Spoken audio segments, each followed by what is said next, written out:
Hi, I'm Marii, and this is Moments with Marii, a space for healing, soft living, and showing up whole.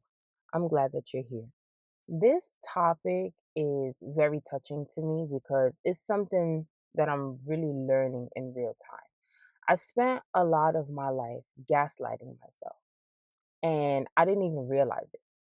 When people did me wrong, I told myself that I had no reason to be upset because they're probably going through something. Like, it's not about me, it's about them.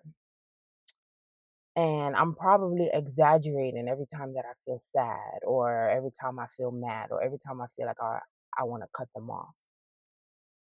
At the end of the day, it's not that deep. And if something good happened to me, I don't know, I didn't know how to celebrate that. I would say that, if I didn't do X, I wouldn't have gotten it. Or if I would have done X, I would have gotten better. I would have did it faster. I would have did it wiser. It could have been bigger. Like, I always found a way to minimize what I felt, be it happiness, be it sadness, being anger, be it anxiety. I gaslit myself and minimized my experience every single time. Obviously, after years of doing this, I started to feel emotionally fatigued. I just started to feel very heavy every time something did happen. My emotions were huge. And I realized this because I realized I was giving people a little bit, I don't think I don't want to say a little bit too much grace, but I was giving so much grace to people, but I wasn't receiving grace in return. And even if you look at giving grace, if someone did come to me with their experience, like they're telling me the things that they're going through and they're telling me the bad that was done to them, I always knew what to say to help them feel better about the situation and say that, it's not your fault that you experienced this. It's what someone did to you. So you need to honor that feeling. And I've always been that person who would bring comfort and ease when somebody was going through something like that. But I was never able to do that for myself. I will always remind them it's okay to be disappointed. And in times of happiness and times where celebration is there, I tell them you better be damn proud of yourself. You know what I mean? It's okay that your best for right now is your best. Like, it's okay. And I will remind them that what was done to them was not cool. It wasn't right. And you don't have to be strong through it. I would tell them all of these words. But I had to stop and ask myself, like I said, like, why am I not able to say those things to me? You know, people have done me wrong. I've had smear campaigns. I had people turn against me. I had people drag my name through the mud. I had people who made efforts and intentions to break relationships that I have with people simply because they didn't like me. And I used to tell myself a couple things. Like, first, I would break my brain. Like, what did I do to these people to deserve this? Like, maybe I said something, maybe I did something. I still think like this to this day sometimes. And I would also process it like, it's okay. As long as I know the truth, I don't have no reason to be upset. As long as God is my witness, I don't have no reason to be mad. Like, I shouldn't be tripping off of that. I shouldn't be bothered by that. But that is me translating either showing or even feeling sadness as a weakness. And this is the epitome of me gaslighting myself all these years. Like, I don't want to feel weak.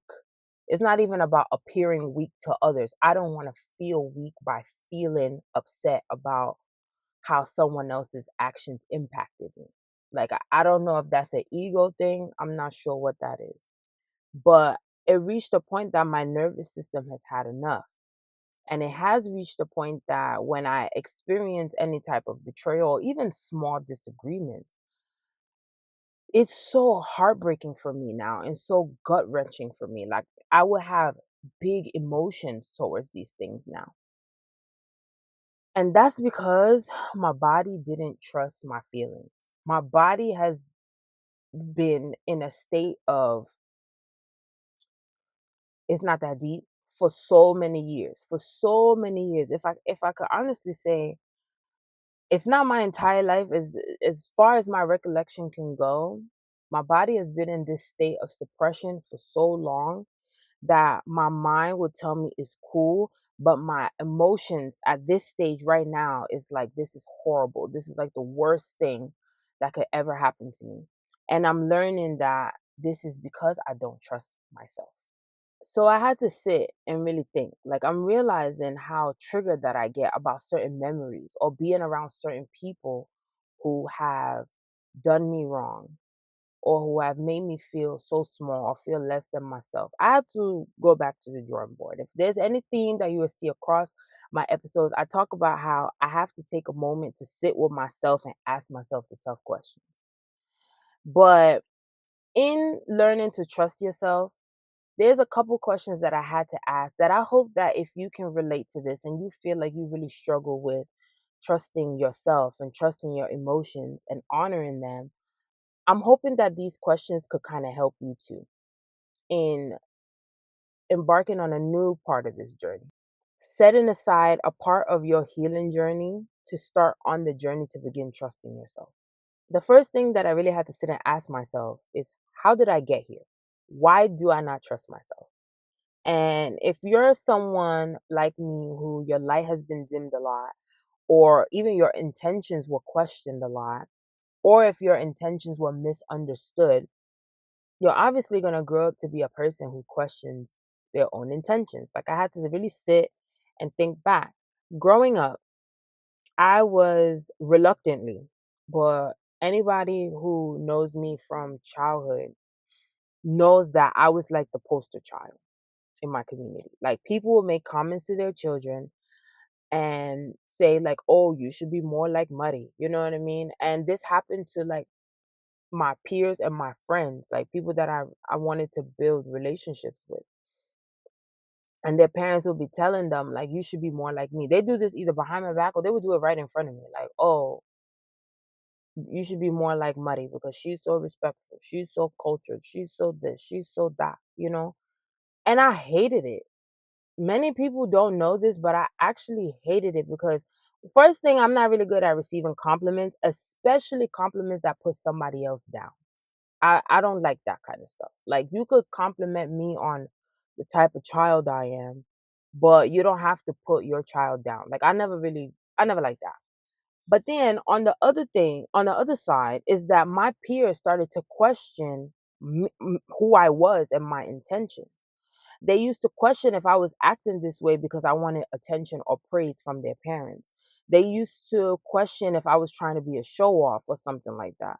And I even had like close, immediate family members question my intentions when I did certain things, when I was just being myself. I was just being like, I was just doing what I was told. I just follow directions. When they say this is good and this is not good, I do what's good and I leave what's bad. Like, that's just who I was. But people started to question me or even dislike me because they thought I was arrogant. So then it was strange because I wasn't a rebellious kid and I don't have a rebellious bone in my body. But people seemed to think I was arrogant. I was being this goody two shoes. And over time, as I started to enter like being a teenager and early adulthood, I started to hate myself. And I started to think that I was even being performative. I used to think that like, maybe they're right. Maybe I am showing off. I didn't feel like it, but I felt like I was being myself. But hearing it for so long and being around so many people who question my intentions, it made me feel like, okay, maybe I'm being performative. Maybe, you know what I'm saying? Like, maybe this is not genuinely me. So every time that I had a thought to do something kind, to do something generous, I would question my intentions and I would sometimes even stop myself. Like, to think about that is even crazy to do. But I had to start really telling myself, like, as I got older, hating myself for being myself is not serving me. Because I can be upset or I could hate how people receive me. I could be like, damn, it's unfortunate that y'all think I'm this way. Just because I might be generous, I might have a kind nature, I might have a forgiving nature, I might be a giving person. But at the end of the day, once I got more into my adulthood and coming more into myself, I had to just tell myself, I don't have to prove myself to nobody. Like, this is who I am, and it is what it is. I had to tell myself that when I am being kind and I am being generous and I am being giving and I am, embracing my culture and I am embracing my religion, things like that, I'm doing the things I do because I love to do it. That's it. So I had to tell myself, I didn't make myself this way. I didn't make myself hate myself. I had people around me who questioned me because they didn't understand me, and that's okay. Everybody's not meant to understand you. And as you grow up and you start understanding yourself, you have to accept the parts of you that make you you. And as you start to accept that, as you start to be comfortable in that, you will find the people who will either take the time to understand you or y'all just gonna click. Your energies are gonna click. But if you hate yourself or you don't even trust yourself, you don't even trust what you're doing, you're going to attract people who satisfy that energy too, that energy of uncertainty, that energy of, questioning, doubting all the time. That's the kind of people you're going to end up attracting. I learned this over time that the more I start to accept who I am and be okay with who I am, and first of all, who I am is not a bad person. It's just frowned upon by people who don't get it. As I grow into this, I actually am more comfortable sitting with myself, being with myself, and then um I'm coming into contact more with people whose energy support mine as well. So being able to reflect on like how did I get here? Why am I in a place where I can't trust myself and I don't feel safe feeling my feelings? It helped me really put into perspective. This is just one example of where it came from. I have a lot of different places where the lack of trusting myself has come from, being gaslit by people when I'm at my lowest, like all kinds of things. But this was a big one for me, just accepting me for who I am, and everything that I'm going through day to day is just part of my making. So I have to embrace that and honor that. The next thing that I really had to question myself about is when I'm feeling sad, when I'm feeling down, when I'm feeling upset, what was done to me to make me feel this way? How did I get to the point that friendships, friendship breakups are so hard for me to deal with? Or why is it that when I interact with certain people, I still feel very triggered and stuff like that? Unfortunately, I had some very awkward relationships with people where I think everything is cool. And I think, yeah, we're like building a friendship, building a relationship, and then they just switch up on me. And what I would do in those situations, I would really sit with myself and examine every little detail, what I may have said or what I may have done. And my nature is to just ask directly, like, is there something that I did that made you feel this way? And I'm really not above admitting when I'm wrong. I probably admit when I'm wrong faster than trying to defend myself when I'm right, to be very honest with you. And I will apologize. Like being wrong doesn't make me a bad person. I'm a human being. I'm not perfect. But I never get a full answer when I ask directly. Something for some reason, like I end up getting left confused and sad because I don't feel like a lot of the treatment that happens towards me is unwarranted. Is warranted, excuse me. And obviously it doesn't feel good to be treated poorly by the people that you value, people that you really care about, and people that you look forward to creating more memories with or having lifelong friendships with, especially when it's unwarranted or is out of jealousy, which is a concept for me that I'm very, like, it was hard for me to accept that. Even if you feel like you have no reason for people to be jealous, people find a way and a reason to be jealous of you.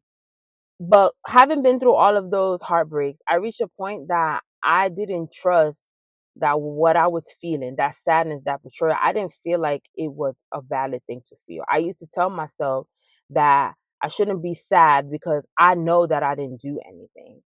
I told them that I shouldn't be upset or mad because I have the truth. Like people like to say my truth, but sometimes it's not about your truth. Sometimes it's literally the truth that you didn't do anything. I used to tell myself, like, I don't know why I'm feeling sad about this. Like, why am I crying about this? Why am I upset about this? But sometimes knowing the truth is not enough. Sometimes saying that I know the truth, it downplays the magnitude of what has been done to you.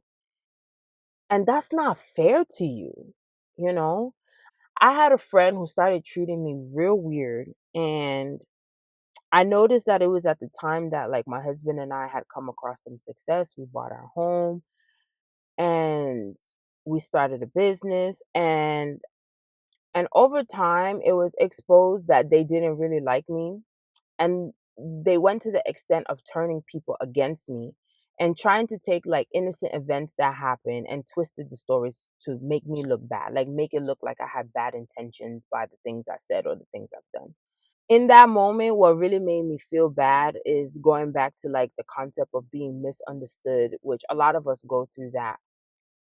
And then after feeling sad for some time, I kept telling myself, like, I didn't do anything wrong. Like I sat down and I broke down every instance that was mentioned about where I may have been wrong, and I really wasn't wrong in anything. So I kept telling myself, like, man, F this. Like, I didn't do nothing. I ain't do nothing. So it's fine. And that's easy to say too, especially when you know that somebody's just being a hater. Like, this is fine. I didn't do anything, so it's cool. But the truth is, I was devastated. I was sad. I cried. I had panic attacks. I avoided this person and I avoided everybody that had anything to do with her. Because in my mind, even though I know the specific people that I was smeared to, I just assumed that anybody that she was attached to, I was smeared to. So I avoided these people like the plague. But when I was going through that, I was playing tug of war with my emotions. I kept telling myself, I'm sad, I'm sad. But then I would try to push that feeling and say, like, it's not that deep because I know I wasn't wrong. And I'll push that feeling and be like, no, I'm sad. But the fact is, I have to sit with myself and tell myself that I have to trust how I'm feeling. And both things can be true. Yes, I didn't do you wrong. I didn't do anything. If anything, you're the one who did me wrong and played the innocent mask. But then it's okay that I'm sad. Like, I don't want you around me, but I do have to grieve the friendship. And the only way for me to grieve the friendship is to trust that I have been wronged and trust that what was done to me was not cool and feel those feelings. And it's always tough when you look back on the friendship, and there were a lot of good memories, and I was really blind to a lot of the red flags and the signs that prove what was eventually exposed, because all I was doing was focusing on being a good friend and showing up when that person needed me. But at the end, that person hurt me, and it's okay to be sad about it. And I didn't deserve it because I was a damn good person and I was a good friend to this person. And being able to identify that, like being able to identify the emotion of, okay, I feel like this. Why do I feel like it? Instead of pushing that feeling aside to tell myself it's okay, to gaslight myself, I had to like sit with it. Why did this happen to me? It sucks that it happened to me. I have to trust that I'm feeling this way. And the more that you ignore the actions that led to your feelings, the harder it is going to be for you to trust that your feelings are meant to be felt. So sometimes you just got to sit with that and reflect on that. And once you're able to sit with that, reflect on that, and then trust it, trust the feeling, then you could heal. Then you can move forward. The next thing I had to ask, and probably the last thing, with trusting myself on the opposite side of being sad, is how do I celebrate myself? I have a very hard time with praise and I have a hard time with compliments. Every time I achieve things, I know the blueprint of how to downplay it. It's very easy for me to point out my weaknesses when let's say I'm working on a project. I can point out everything that I've done wrong and everything that I could have done well, everything that I could have did better, everything that I could have did faster, everything that I could have did grander. And that's because, to be honest, I don't trust praise. That was a deep thing for me to accept, is that I do not trust praise, because I I still struggle with this. I don't believe that I deserve praise for accomplishing things. Like when I do something, and I'm always looking at it for as something small, I always say that I don't think it's worth being celebrated. I don't know if this comes from an upbringing where like nothing is enough. I don't know if it's because I'm from a culture that they sing your errors way louder on the top of the mountain and they whisper your praises. I don't know if it's because I'm in a community where people are only loud about praising you when they want to benefit from a relationship with you. I tend to be a very sensitive and empathetic person, despite whatever confident and boisterous energy I may give off to some people. I'm very sensitive and I'm very empathetic. And confidence is something that I'm working on building stronger every day. I've come a very long way, but I'm still building my confidence every day. And so many people experience the upbringing that I did too. A lot of people experience being gaslit by people, nothing they do is enough. But they tend to grow to be emotionally healthier, so to speak, and this mindset may affect them a little bit differently. But for me, being around a culture, so to speak, that is not very it's not full of praise, so to speak, unless it's like I want to be connected to you. I just learned to keep my good news and my new ventures to myself. Like there's people in my daily life today who don't even know that I have this podcast.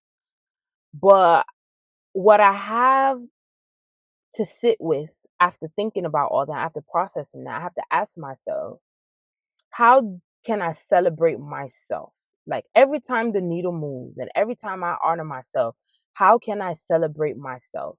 And the reason why that this question is so important to me is because in order to celebrate myself, I have to trust that I am worthy to be celebrated. I have to trust that I don't need the validation and praise from outside, external, in order to feel like what I'm doing is good or what I'm doing is moving the needle. Every bit of progress that I make, I have to have faith in it. Like, yeah, I moved from here to here. And sometimes I just need to like acknowledge it and tell myself I'm proud of myself. In order to do that, I have to have trust in my strengths and have trust in my abilities and have trust in what I did is the best I could do. And that's okay. And it's worth being celebrated. And maybe that could look like treating myself to something nice. That could look like just the acknowledgement. But for someone who wasn't celebrated much or was celebrated reluctantly at times, learning to celebrate myself allows me to trust myself more and more every day because what I'm pouring into myself is enough. I should be content with that and cool with that. So reflecting on that, how can I celebrate myself? How can I acknowledge how far the needle has moved, how far progress I've made? Despite it may not be enough for everybody else, but it becomes easier for it to be enough for me when I trust myself.